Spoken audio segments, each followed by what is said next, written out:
Hello, everyone. We are getting started. Greetings and a warm welcome to everyone gathered here for our panel, Combating Hate Speech and Promoting Justice with the theme, Collective Action for Dignity. This panel discussion unites experts to discuss the impact of hate speech and explore strategies to counteract it. Through focused discussions, the event aims to promote justice and empower communities to take collective action, fostering a more dignified and inclusive society. This panel is the second of its series. We have had our first Combating Hate Speech event last year at the University of Toronto's Scarborough campus. Today we are offering a platform for insightful discussions and knowledge exchange on the topic of profound global significance. Our collective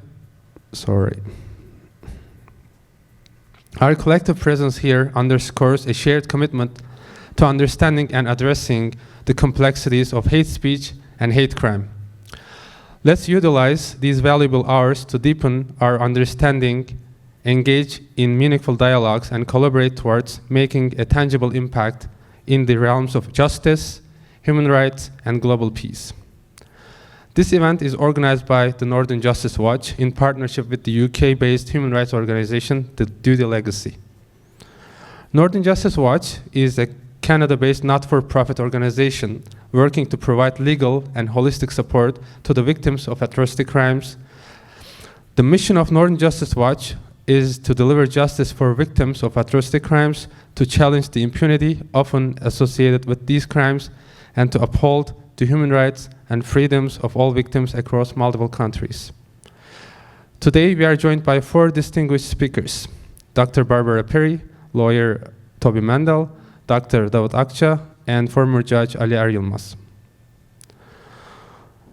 We would like to acknowledge the land we are on is the traditional territory of many nations, including the Mississaugas of the Credit, the Anishinaabeg, the Chippewa, the Haudenosaunee, and the Wendat peoples, and is now home to many diverse First Nations, Inuit, and Métis peoples. We also acknowledge that Toronto is covered by Treaty 13 with the Mississaugas of the Credit.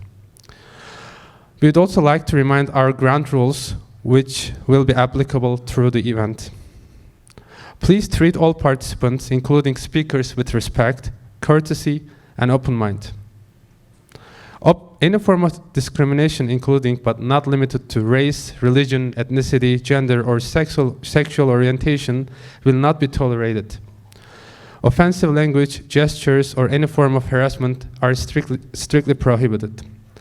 If you witness or experience any form of discrimination or inappropriate behavior, report it immediately to the organizers. This place should be a safe space for all participants. Harassment or intimidation will not be tolerated. We also would like to mention the speaker etiquette. There will be 15-minute Q&A sessions at the end of each session. Feel free to submit your questions during the panel. The time allocated for the Q&A sessions is limited. We apologize if we were unable to answer your questions due to time constraints and the high volume of questions we received. I'd like to invite Dr. Davut Akça for his opening remarks. Please welcome Dr. Davut Akça. Dr. Davut Akça has a PhD in forensic psychology, MA in criminology.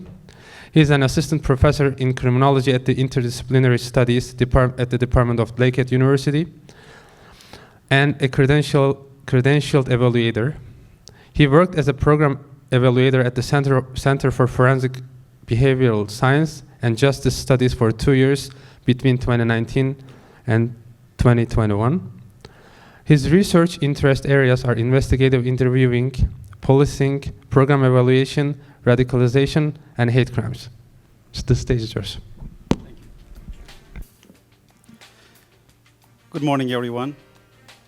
Thank you all for joining us today for this crucial discussion on combating hate speech and promoting justice. I am Dr. Davut Akça. I am an assistant professor in criminology at Lakehead University.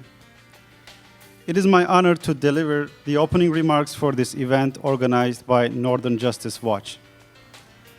Today, we gather to address an issue that has profound implications for our society. the prevalence of hate speech and its impact on individuals, communities, and our collective dignity. Hate speech is not merely a matter of offensive words. It is a tool that divides, marginalizes, and instills fear. It undermines the principles of equality and respect that are the foundation of a just society. Therefore, our task today is not only to discuss the manifestations and consequences of hate speech, but also to explore practical strategies and collective actions we can take to combat it effectively. The importance of this issue has become increasingly evident in recent years. We live in a world marked by a growing polarization, with societies becoming more divided along ideological, political, and cultural lines. Wars and conflicts continue to erupt around the globe, creating deep-seated divisions and fueling narratives of hatred and exclusion. The shadows of these global conflicts inevitably reach us here in Canada, influencing attitudes and behaviors, and sometimes manifesting as hate speech and intolerance. It is crucial now more than ever to address these challenges head-on and work toward building a society that values dignity, respect, and understanding. The panel discussion we have planned brings together experts who have dedicated their careers to understanding and countering hate speech and hate crimes. Each of our esteemed speakers will offer insights into different facets of this issue. The first session will be delivered by Dr. Barbara Perry from Ontario Tech University. She will provide a keynote address on the patterns of hate in Canada and beyond. Her extensive research into the spread and impact of hate movements offers valuable perspectives that will set the stage for our discussions today. The second session will be delivered by lawyer Mr. Toby Mendel. He is the executive director of the Center for Law and Democracy. Mr. Mendel will lead us through an exploration of the complex relationship between freedom of expression and the regulation of hate speech. His insights into legal perspectives and case studies will be crucial as we consider the balance between protecting free speech and safeguarding against the harms of hate speech. And in the afternoon session, I will share the recent research report that we published with Northern Justice Watch, specifically on the impacts of hate speech. And in that study, we focused on a specific group in Canada, the Hizmet movement. We specifically examined how hate speech affects individuals, communities, and public safety at local and international levels. And after my speech, Mr. Ali Yilmaz, who is a former judge in the Turkish Supreme Court, will discuss how hate speech and political manipulation in Turkey have led to a witch hunt within the judicial system, with people being unjustly targeted, dismissed, and marginalized. The goal of today's event is to not only understand these issues more deeply, but also to outline a roadmap for action. We aim to provide a framework that can guide communities, advocates, and policymakers in fostering justice, inclusion, and respect. By the end of our discussions, we hope each participant will leave with a clearer understanding of the steps we can take, both individually and collectively, to counteract hate speech and build a more dignified, inclusive society. As we proceed, I encourage everyone to actively engage in the discussions, ask questions, both in person and online, and share your insights. Hate speech is a challenge that affects us all, and it will take all of us working together to address it effectively. Thank you once again for being here and for your commitment to justice and dignity.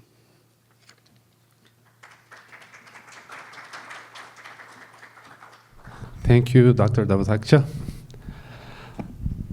I'm not sure if everyone knew, but Dr. Barbara Perry couldn't join us today in person. She's joining us through Zoom. It's our great privilege to see you. Can you hear me? Can you hear me okay. well? All right, amazing. Good. Yeah, welcome. Dr. Barbara Perry will deliver a keynote address for our event, and I'll read the biography first, of course. Barbara Perry is a professor in the Faculty of Social Science and Humanities at Ontario Tech University and the director of the Center on Hate, Bias, and Extremism. She also holds a UNESCO chair in hate studies. She has written extensively on social justice generally and hate crime and right-wing extremism specifically. She has published several books spanning each of these areas, including Diversity, Crime and Justice in Canada, In the Name of Hate, Understanding Hate Crime, and Right-Wing Extremism in Canada. She was the general editor of a five-volume set on hate crime and editor of Volume 3, Victims of Hate Crime of that set. In 2019, she published Right-Wing Extremism in Canada, and in 2022, she published Right-Wing Extremism in Canada, and in 2022, she published Right-Wing Extremism in Canada and the United States. Her work has been published in journals representing diverse disciplines, Theoretical Criminology, Studies in Conflict and Terrorism, Journal of History and Politics, and American Indian Quarterly. Dr. Perry continues to work in the area of hate crime and has made substantial contributions to the limited scholarship on hate crime in Canada, including work on anti-Muslim violence, anti-Semitic hate crime against 2S LGBTQI communities, the community impacts of hate crime, and right-wing extremism in Canada. She is regularly called upon by policymakers, practitioners, and local, national, and international media as an expert on hate crime and right-wing extremism. It's our great privilege to host you here today. Before you start your speech, I just want to make an announcement. Please feel free to tweet, use your social media to advertise our event. You can use the hashtags Northern Justice Watch, hashtag Voices Against Hate and Hate Speech. Yeah, please do so. Thanks so much for joining us. The stage is yours.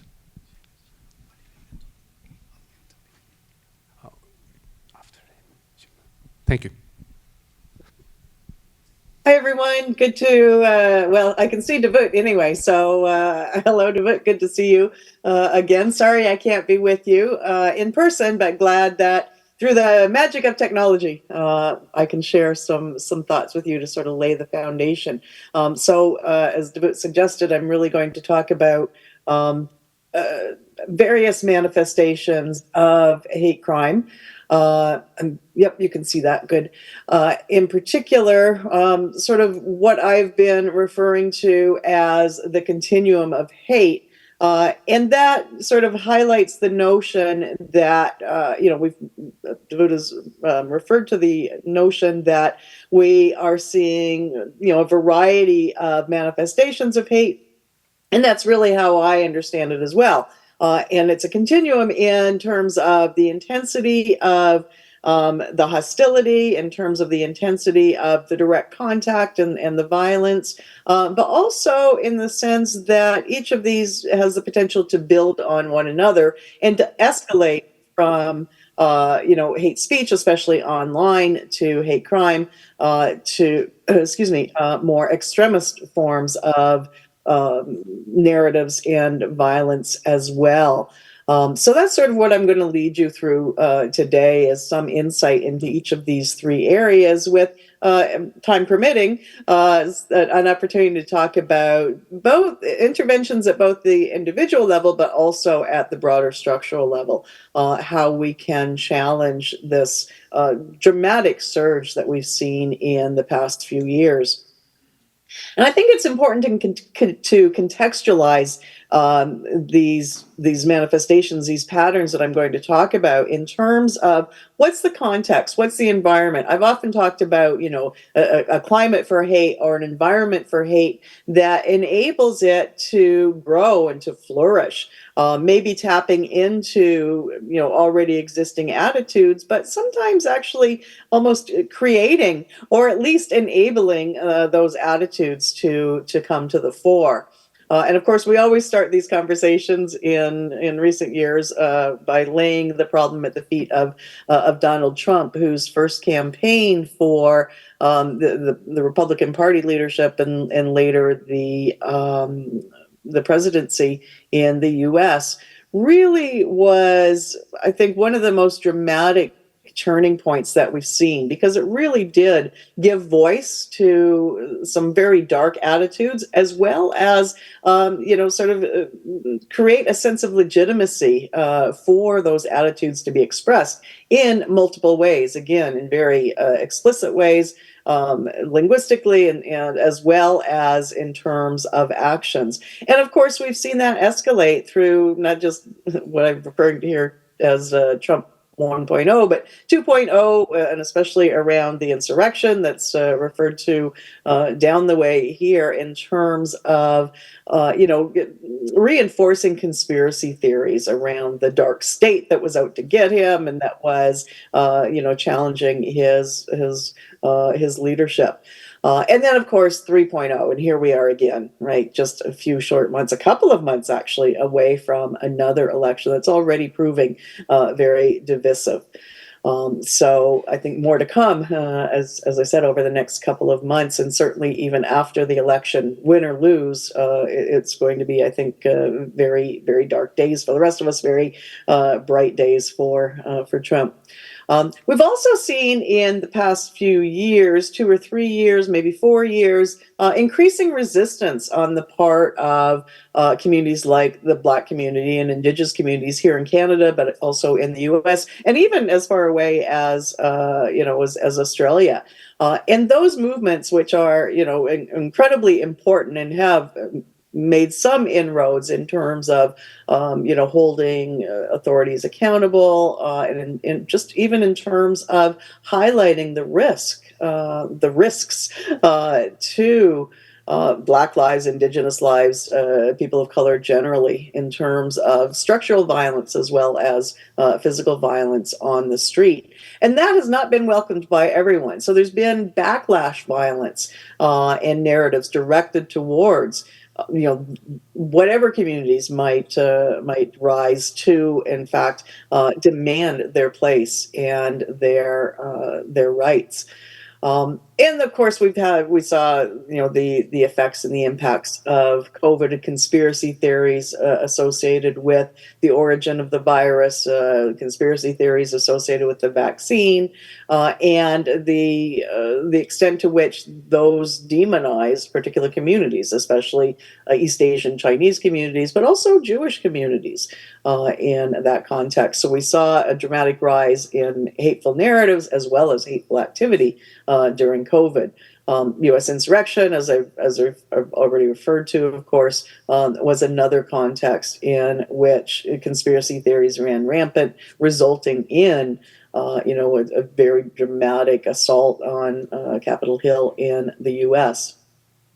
Currently, we're absolutely seeing the impact of the Gaza war, and I think this really highlights the importance of international and global events and patterns in terms of the impact that it has domestically here at home. And again, that's something that Davut referred to in his opening statements, and so we're seeing here again, hateful narratives directed towards Israeli and Jewish communities, as well as Palestinian, Arab, and Muslim communities, with associated violence. So we've seen dramatic increases, and I'll talk about that a little bit more when I'm talking about hate crime. But these global conflicts do come home to roost, to the extent that they reflect, or Canadian society reflects diaspora movements, which have ties still to their communities of origins or nations of origin.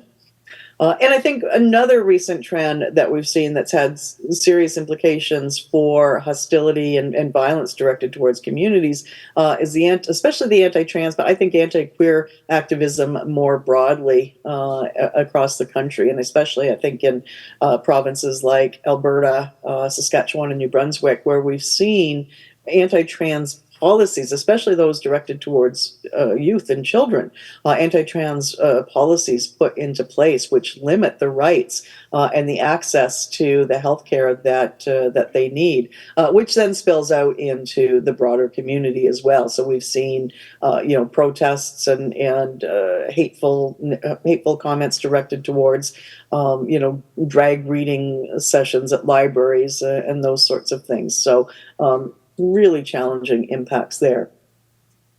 And we are seeing, I think, because of sort of the political narratives, we are seeing a normalization of hate.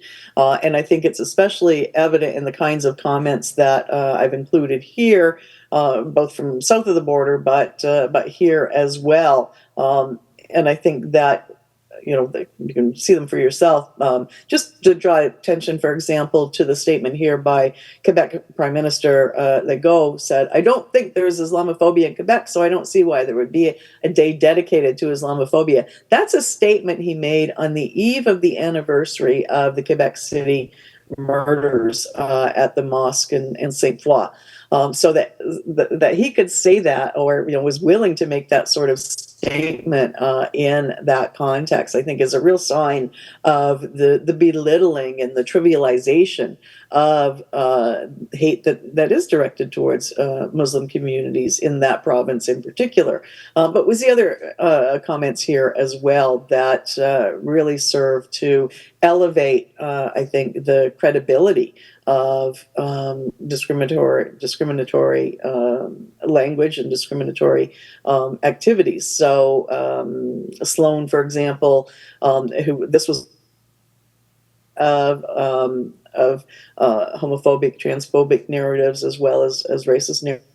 But this was the final straw. He was finally ousted from the Conservative caucus for this, claiming that banning conversion therapy would legalize child abuse. So playing into homophobic, long-lived homophobic stereotypes there about pedophilia associated with the community. So these sorts of sentiments, circulate widely and openly. And I think serve to justify and enable public opinion that follows suit. And so here's just a sampling of some public opinion polls around, and I think what's really important is the first couple, which suggests that the broader community does recognize the extent to which there is an enabling climate. There is an environment that allows and in fact, in some occasions encourages hostility towards targeted communities. So we see here that there's a recognition that people feel freer to express negative sentiments associated with particular communities. And I think one of the things that's most disturbing, and in fact we're seeing increases in these sorts of attitudes in terms of resistance to contemporary immigration patterns, but this last one I think really disturbing. Over a third of respondents felt that immigration is a threat to white Canadians, taking a line right out of the far-right guidebook, that sort of great replacement theory, if you will. And I think, this is probably obvious to most, but just to, I think, highlight the harms associated with hate. I bow very much to the work of my friend and colleague, Paula Gansky, who in 2001 identified sort of 5 layers of harm associated with hate, whether it's in the form of hate speech or violence or other actions. Obviously, harm to the initial victim, and we do know now from 3 decades of research in this area that the harms to hate victims of hate crime are much more dramatic in terms of their impact, in terms of the longevity, than non-bias motivated incidents. So someone who is assaulted because of their identity, often they're more violent incidents, especially in the case of anti-queer violence, where there's almost an effort to erase the identity of the victim. The violence is that great. But also the emotional and psychological impacts, the fear, the anxiety, the vigilance that individuals feel is also often more intense and more long-lived as well.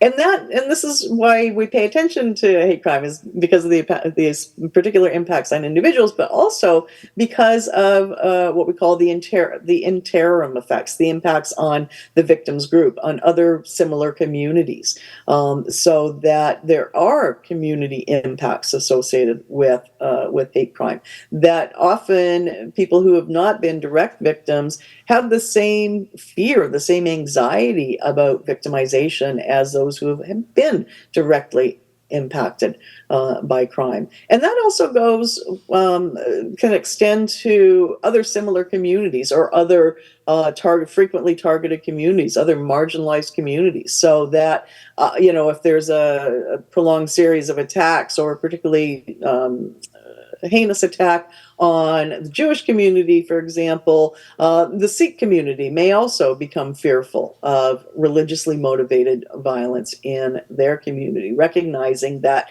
hate crime is an attempt to other those who are thought to not belong, those who are not valued in the community, in the broader community. So there is harm not just to the initial victim, not just to the victims group, but to the broader community, to other similar communities as well. And of course, then there are also harms to our core societal norms and values. Hate crime is an attack on an attack on those values of inclusion, of respect, of and recognition, and again, respect for diverse communities, different communities. So it is divisive. Right, and we've seen, we are in the midst of this. Right, we're seeing the extent to which hateful narratives, hateful actions can create further schisms in society. So I want to start with online hate and really highlighting, I think, the spaces in which we see that and experience online hate. So there are direct attacks, that is email messages or hacking, behaviors and online activities that directly target individuals and communities. So email messages, we're seeing a lot of this directed towards female politicians and people of color also, who are in political positions or are running for office, that they are considered then to have stepped outside the appropriate boundaries and are being put back in their place by these threatening messages that they receive. We've seen over the last couple of years the number of politicians who have stepped down from their offices because of the threats, because of the fear that is going to escalate to violence. We also see email messages like this directed towards particular communities and community-based organizations that work with and on behalf of marginalized communities and targeted communities. So just last week, I think it was, we heard of the messages being directed towards Jewish institutions and organizations with bomb threats. So again, very, very direct there.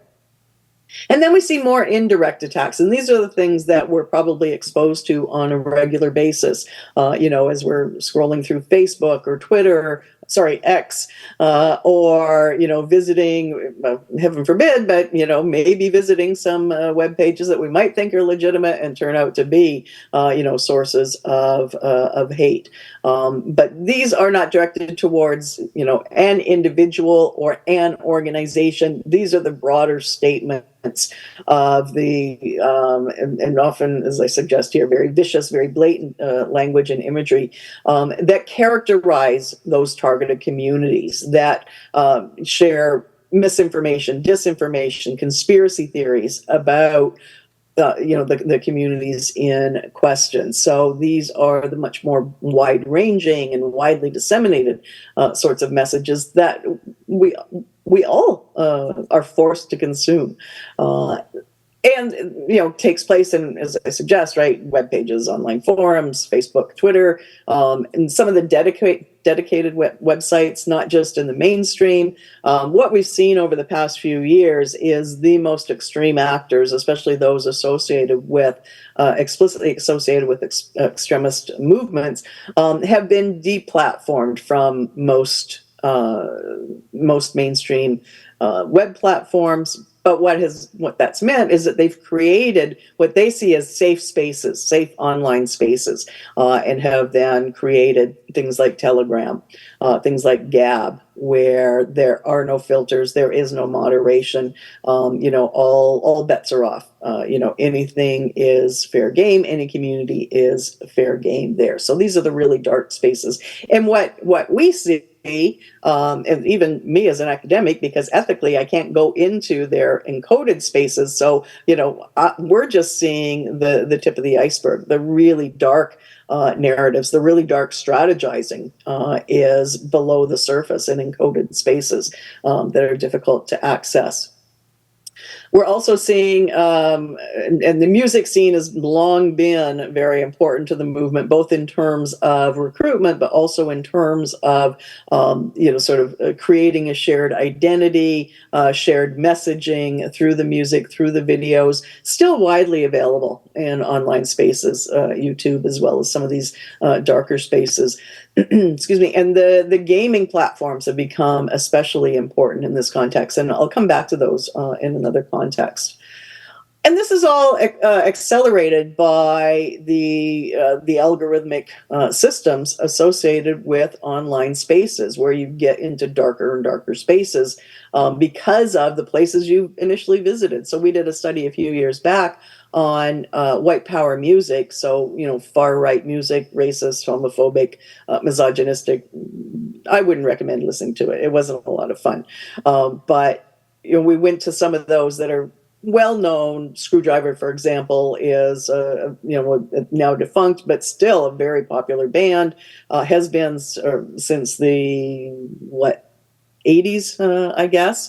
And what we were finding was then the recommendations we were getting, the algorithms we were getting, even as we were studying, as opposed to enjoying the music and the videos, took us indeed into darker spaces, into more and more violent and vicious videos, just on YouTube. So mainstream platform.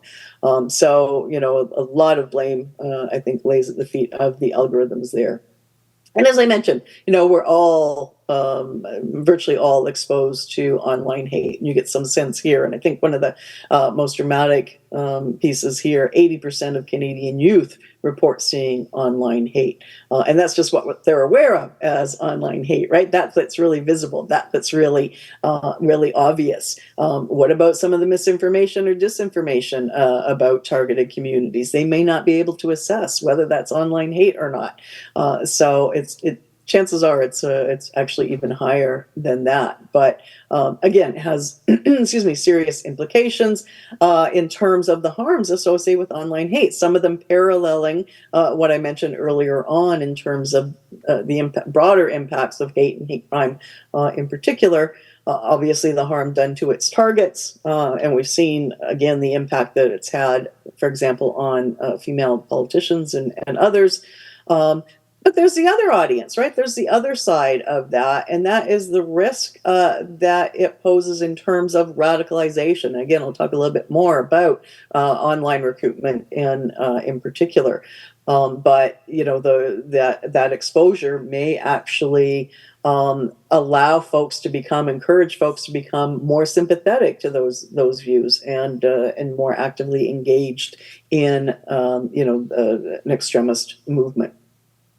Again, just as with hate speech generally, hate crime generally, online hate has dramatic impacts on our values, on our culture, and just even on culture of civility. Right? Again, where it seems as if people feel free to say and express themselves as they will in online spaces. In spite of content moderation, in spite of filters and all of those sorts of things, it continues and exacerbates the divisions and hostilities across cultures, and again leads to polarization, exacerbates existing trends of polarization. So up the chain, if you will, looking at hate crime. So you can see here what a dramatic increase we've seen in recent years. Fairly level, the first few years, and we've only really been publishing reports on hate crime. This is StatsCan data based on police-reported hate crimes.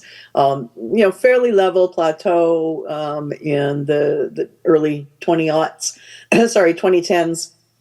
And then 2017, the first year that Trump is in office, we see that first really dramatic increase. That was a 37% increase in police-reported hate crime. A bit of a decrease the next year, but then from there on, really sharp elevation in police-reported hate crime to 2022. And all reports are suggesting that 2023 saw another spike, again, largely connected to the Gaza war. So we're seeing spikes and we continue in 2024, seeing spikes in anti-Semitic and anti-Muslim hate crime as well. So that since 2019, you can see here we've gone from 2018, we've gone from, what is that, about 1,800 to over 3,500. So it's actually almost a doubling in police-reported, the number of police-reported hate crimes. So really dramatic. If we'd seen that kind of increase in any other category of crime, we'd been calling for a national inquiry, but that has sadly not happened.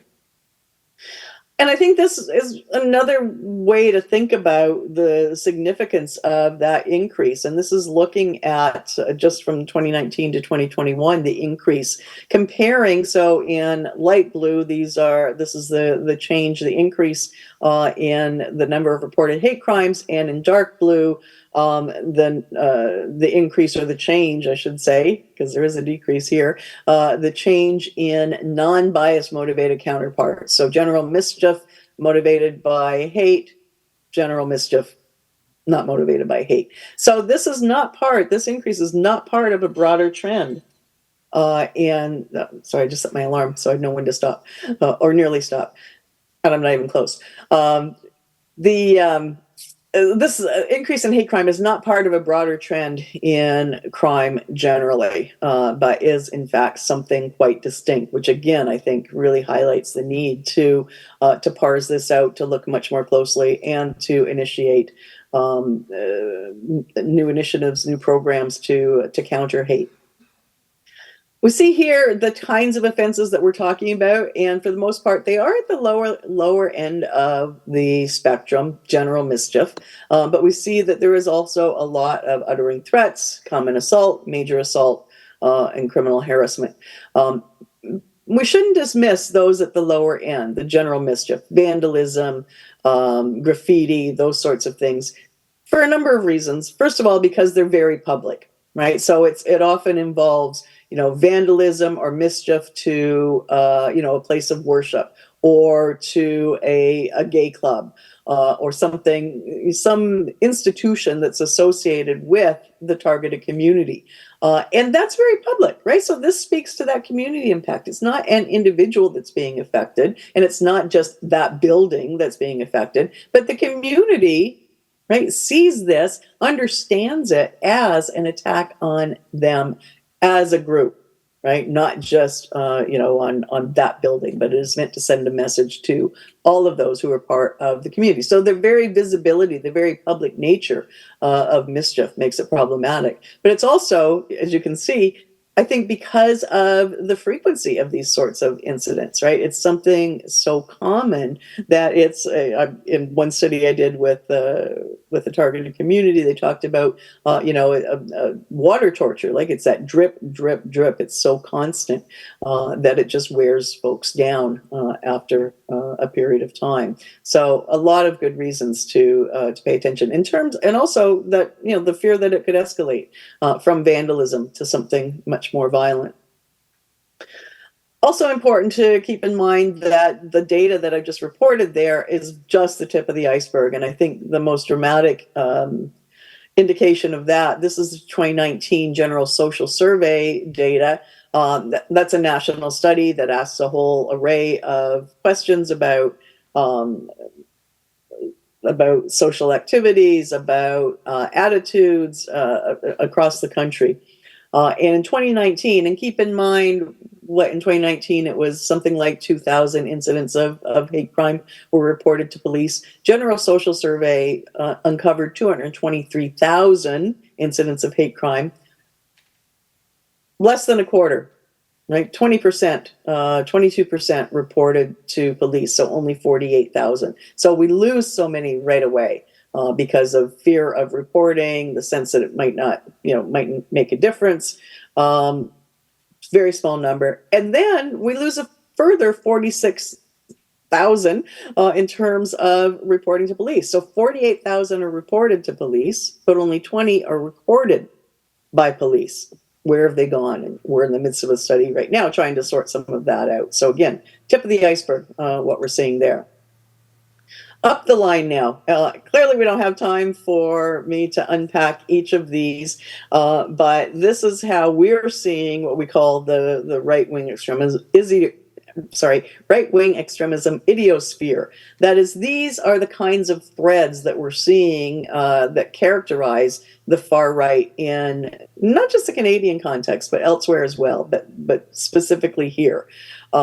And you can see by this, with an American flag there, that there is a dramatic influence from the U.S. in terms of the nature and the shape of some of these narratives. So we're seeing a whole array. One of the interesting ones is the anti-authority piece, which really was lit a fire during COVID, where we saw so much anti-government in anti-science and anti-medicine, medical community narratives and violence as well, which is something that about 15 years ago, no, about 10 years ago, 12 years ago, we did a study where we found that the anti-authority movement was waning, that there was very little activity associated with that element of the movement.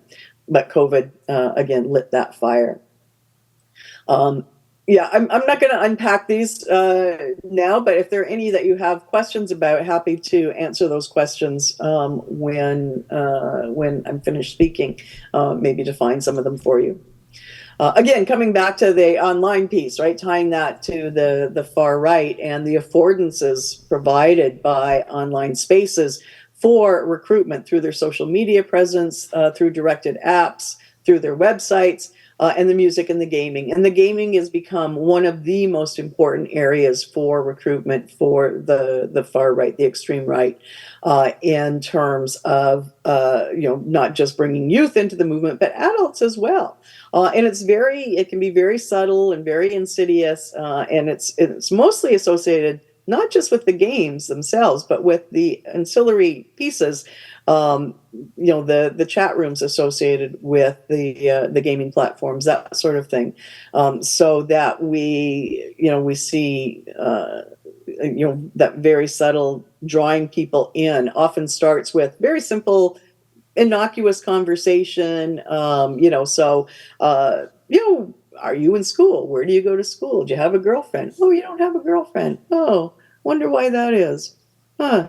Do you think maybe that there's girls don't find you attractive, leading them into ultimately down the incel route, the involuntary celibate route, the misogyny route. So again, though, it takes time, right? It's not immediate. It's not overnight. It can take weeks. It can take months, sometimes of careful grooming of individuals to bring them into the movement. But this is what we're seeing more and more.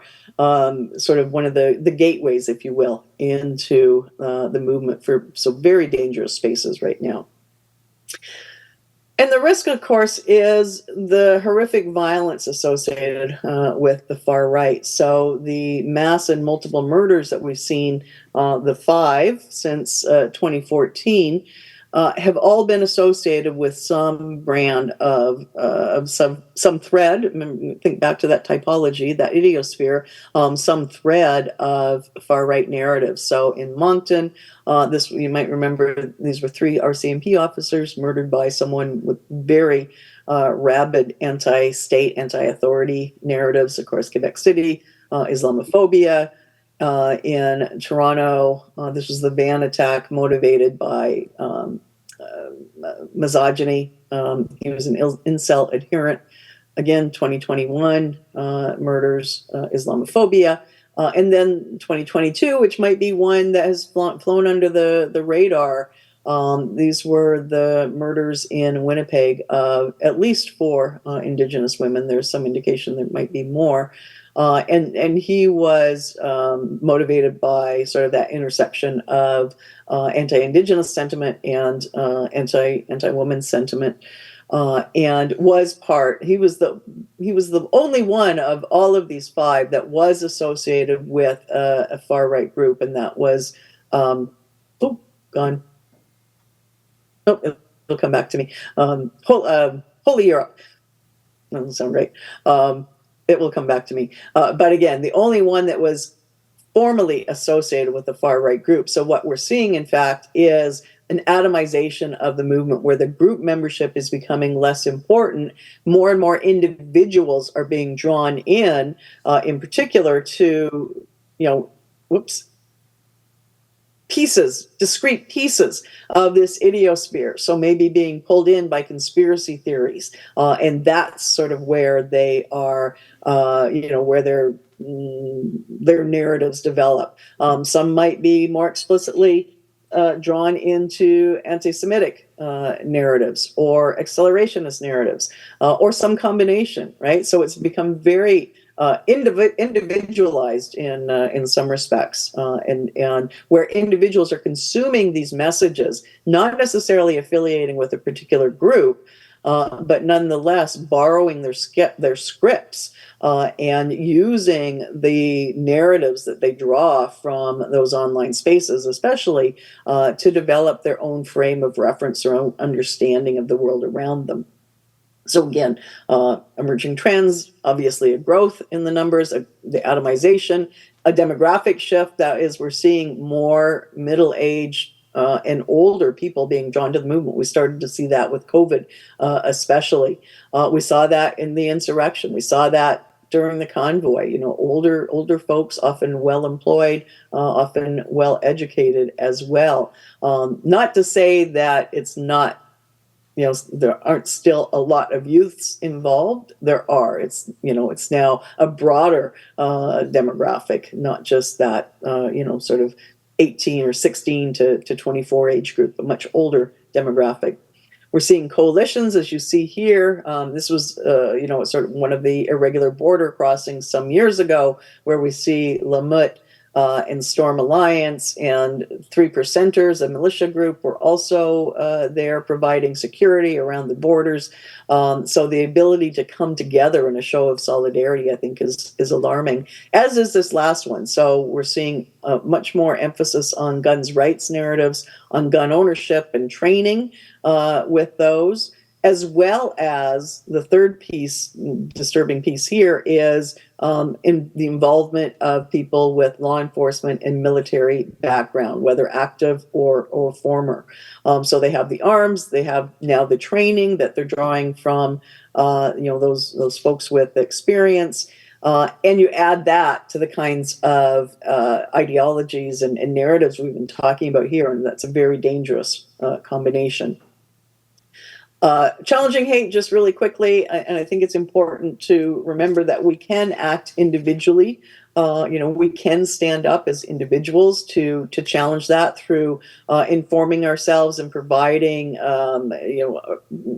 ourselves with an understanding, digging deeper, digging underneath the disinformation, the conspiracy theories, learning as we are here today about what the impacts are.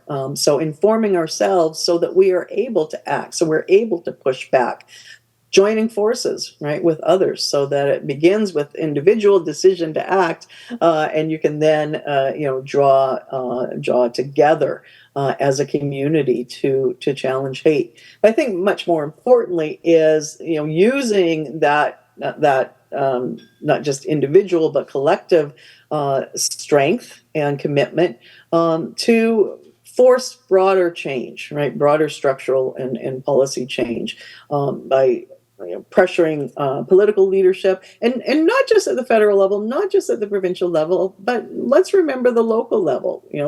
These kinds of incidents, especially the offline hate that we're seeing, happen in the local communities, right? Happen in your community. So you need to pressure your local authorities as well, not just to intervene, but also challenge them when they themselves are contributing to these kinds of narratives. So demanding more of our leadership, which can include, again, at the federal level, National Action Plan on Racism, National Action Plan on Hate Crime. There's been lots of talk about that, not much action. Maybe even provincial action plans, maybe local action plans. Can you build this into, sort of the master plan of the municipality? Some have, some communities have. There's a lot of talk in recent months about the online harms bill, and I've always said, before we move on to creating new legislation, let's learn to enforce the existing legislation. Hate crime is not policed well at all. That is, you saw that gap, right? 48,000 reported, only 2,000 incidents were recorded by police. Now that may have to do with the fact that the incidents didn't rise to criminal action, or that especially when we think about mischief and vandalism, that a perpetrator could not be identified because it happens under cover of darkness. But nonetheless, right, we need to enforce the existing legislation more effectively. Then let's work on strengthening online hate legislation, the online harms bill, for example. And I think this needs to be done. All of these pieces need to be put together through multi-sectoral partnerships. Hate crime is not just a legal problem. It's not just a criminal justice problem. It is an educational problem. It's a public health problem. It's a civics problem. I think back to COVID and some of the demonstrations and protests where people were talking about their rights, their constitutional rights, including the Second Amendment right or the First Amendment right. Maybe we need to go back to the drawing board and teach some civics in our schools. The research in public forums on hate, very important. So again, the kinds of conversations that we're having today, so important to pushing back, to helping us find a community that allows us, excuse me, find a community where we can have these conversations openly, which can lead to suggestions for change. And then the last two, very important in terms of countering online hate, through the kinds of initiatives that we've seen through National Council of Canadian Muslims, for example, or the Council of, it's gone now, Muslim women as well, which I've done a lot of work with them in recent years on exactly this, countering online hate directed towards Muslim women in particular. And enhancing critical digital literacy. That's one of the things, when we're talking about the gaming and the disinformation online, all of that sort of thing. One of the problems is that we are not very reflexive about what passes our screens, youth and adults alike. And so I think that there's a lot more work to be done in terms of enhancing our capacity to identify disinformation, to identify a conspiracy theory for what it is, to do that digger deeping under the surface message, and then to act more effectively on what it is we're being presented with, pushing back against those narratives. And I think, if there's one thing that that we can encourage our schools to do in particular, it is exactly this last thing. And I think that there is some movement in that direction. So, comes back to what I said about, change not just at the federal or provincial level, but what can we do at the very local level as well. And I think, that's about it for me. So happy to, I think we've left a little bit of time.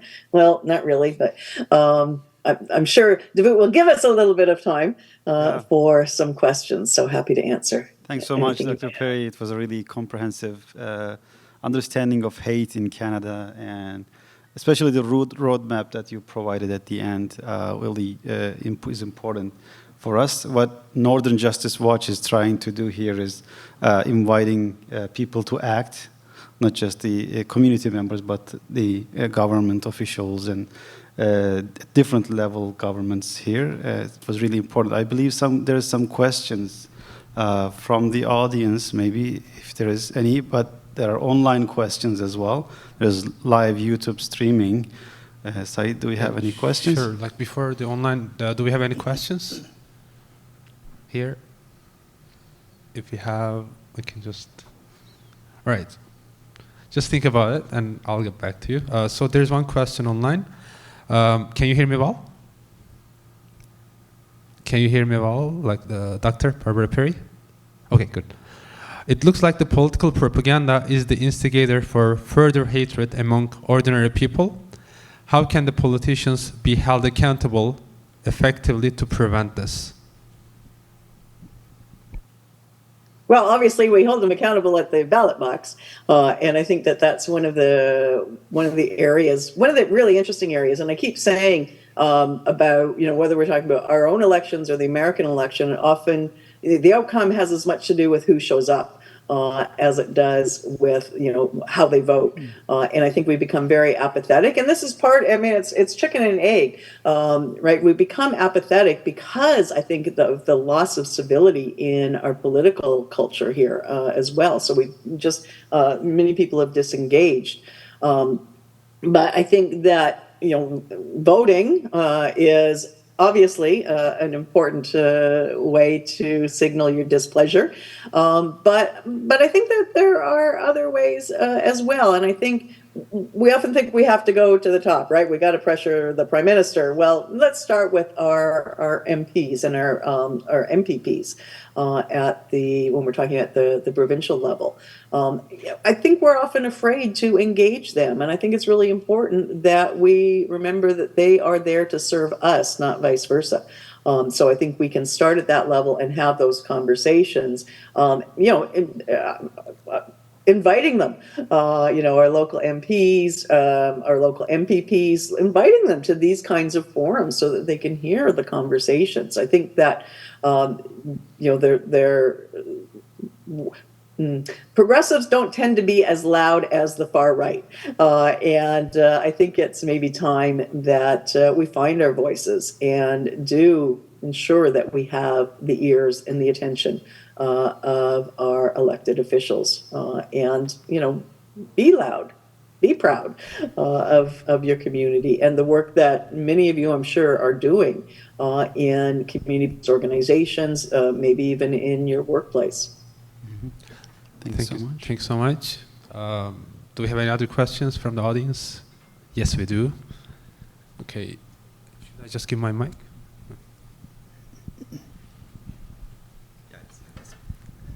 Yeah. What's the potential or direct effect of hate speech in gaming to people, or especially the youth?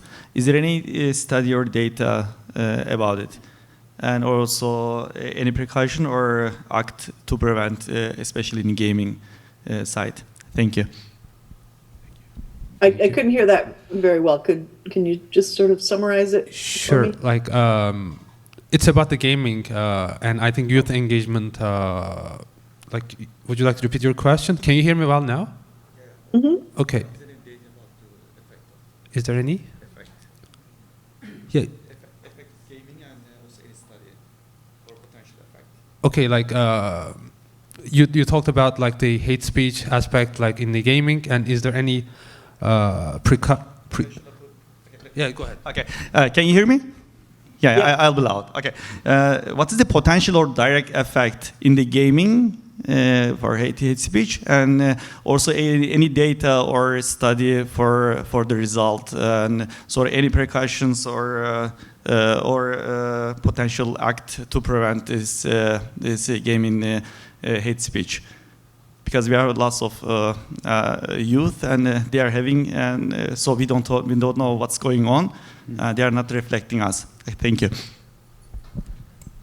Yeah, and sadly, it's really only been maybe the last couple of years that we've seen gaming become a real focus of our attention, both as academics, but also in terms of practitioners. And I think it actually started with the practitioners, organizations that work with youth who are being led down the garden path, or already gone down the garden path, and they're trying to bring them back out. And they were finding that these are the spaces in which kids in particular, but sometimes adults, are being drawn in. So they were the first to signal the alarm, and we've only started to pay attention to it as academics, probably since then, in the last couple of years.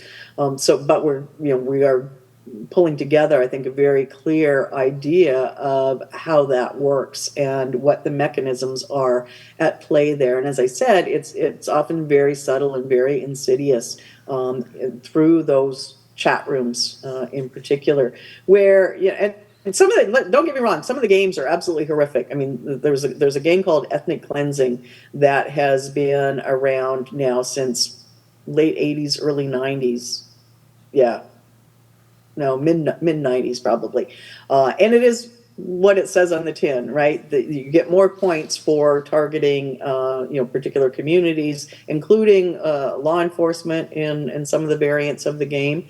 It's still going. It's still available online. So that some of the games themselves are bad enough. But the chat room. So especially if they're playing something where there are racial dynamics or gender dynamics at play, you might come in and say, "Hey, I noticed you're really gunning for some of those violent games. You're really gunning for that person, that character." That community. Let's talk about that. And you're probably right to target them, because this is what they've been doing to our society. And so that wasn't very subtle. That's sort of upstream a little bit, but easily, especially youth, again, easily drawn in, not necessarily aware, and especially if they're isolated, like this really came to the fore during COVID, when kids were out of school but still online far too many hours of the day. So they were isolated, they lost their sense of community, they weren't interacting in real time with that same community of friends and contacts. So this provided another place to belong, or for some, the only place to belong. So the gaming community and those recruiters, if you will, those groomers, provided them a sense of space and place, provided them a sense of community, again, a place to belong. Did that answer the question? I'm not sure if it answered the question. Yeah, So because it's relatively new for us to be exploring, there has not been much in the way of action to sort of close that hole, to close that gap, and it's a challenging one. How do you do that, right? It's in these chat rooms. Do you close the chat rooms? Well, there's some pro-social stuff going on in some of those spaces as well. Thank you so much. I think we have one more question.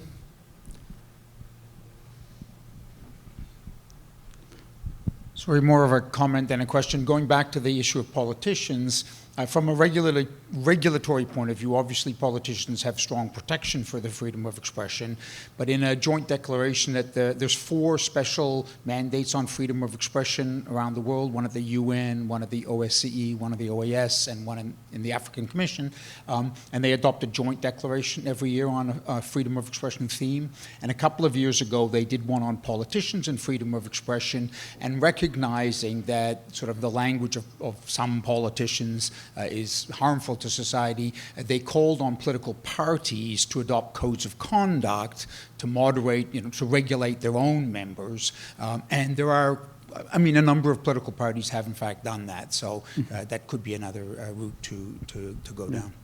Thank you. Yeah, very interesting. And I think that we've seen that at the municipal level in Canada. Often those that are involved in the Strong Cities network, if you know that organization, and those involved in the coalition of municipalities that focuses on issues of diversity. I think those municipalities that are involved in that sort of thing, some of them have introduced locally those codes of conduct. So yeah, that's a really great idea. That comment was actually by Toby, who's our next speaker. Our webcam cannot show the audience, so thank you. Right. I think we don't have too much time. Maybe. Yeah, I think we need to wrap up. We the can question and thank answer session. to Dr. Perry for her contribution today. Thanks for joining us. Thank you. Yeah. Thank you very much for inviting me. I'm sorry I logistical errors on my part, but glad we can make this work. Yeah. So feel free to share my contact information if anyone wants to get in touch. We will do Yes, that. actually, I wanted to say there. Yeah. I'll share your contact with especially one person, one of the people who are in the audience. She specifically wanted to meet with you, and she was a bit upset that you're not here. But I believe we'll be giving your contact to her, and you guys can get in touch, I believe. Thanks so much for this amazing session, keynote speech. Thank you. Enjoy the rest of your day. Best of luck. Thank you. Take care now. Bye. Right.